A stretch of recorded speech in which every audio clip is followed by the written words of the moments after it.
Welcome to our web exclusive. I'm Mike Montecalvo along with Eyewitness News analyst Lieutenant General Reginald Centracchio. In general, as we start the new year, we're hearing more about cuts in defense spending. Now we know, because the President has mentioned over the last several months, that it would be probably $500 billion over the next 10 years. Now, some of those cuts could be key, especially for the local National Guard and military. It will. It'll be certainly a tremendous change from having a two-war capability to one war with smaller contingency possibilities. But that really translates to a change in the force structure across the entire military. But when you really narrow it down to both the Army and the Air Force, it will equate to, I believe, a significant cut to the reserve components. And then, of course, you get to the National Guard here in the state.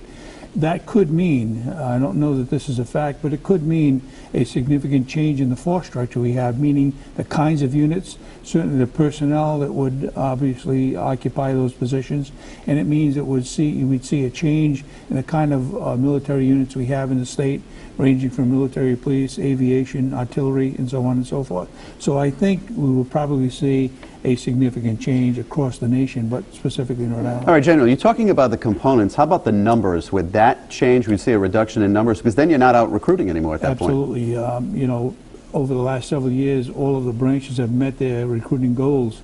But I think over the next several years, you're going to see a decrease in what is referred to as a manning level. For instance, a unit could be authorized 100 personnel, but they'd only be authorized to fill 80.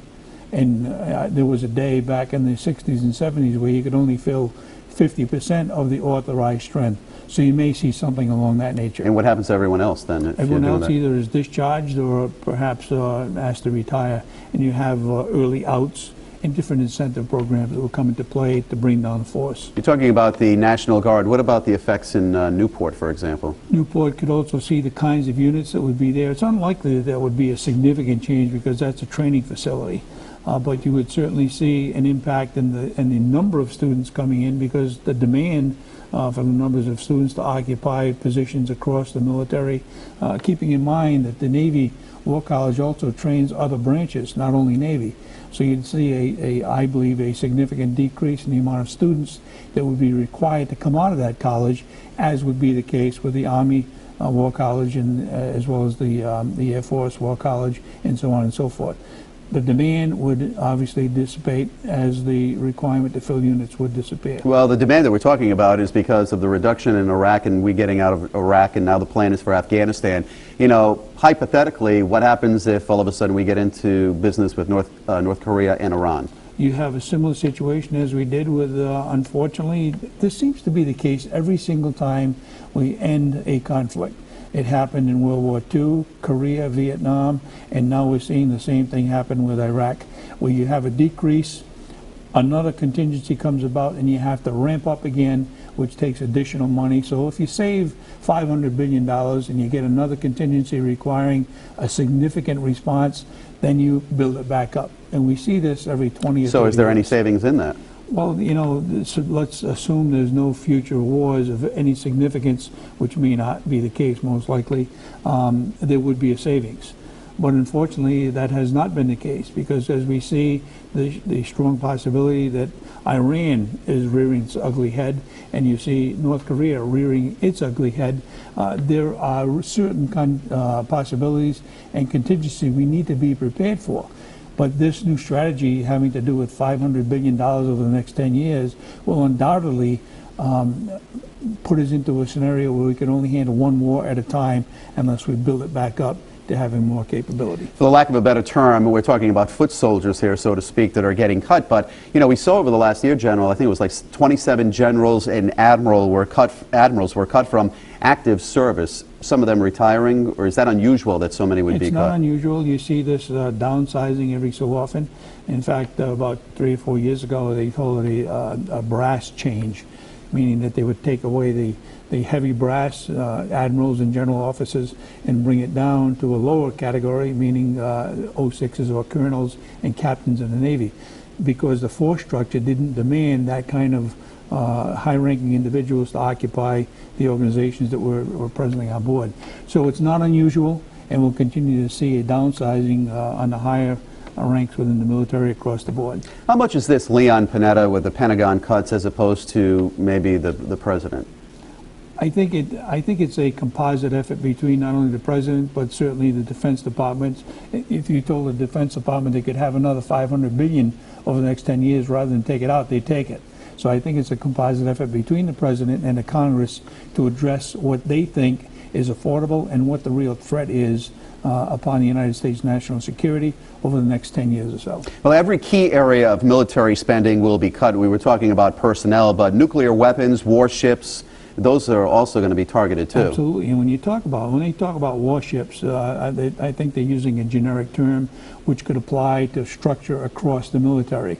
A warship is obviously appropriate to be referenced to the Navy, but that also could be interpreted to mean brigades and divisions, which are really a thing of the past now, so to speak.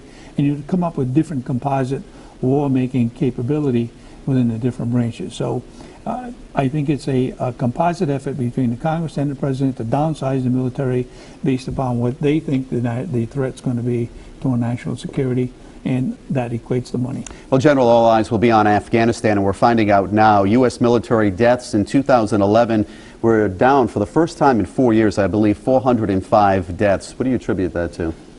Well, I think you can probably look at the first point, which had to do with the 30,000 surge. That, in essence, took away the capability of the Taliban to be so prevalent within the entire country.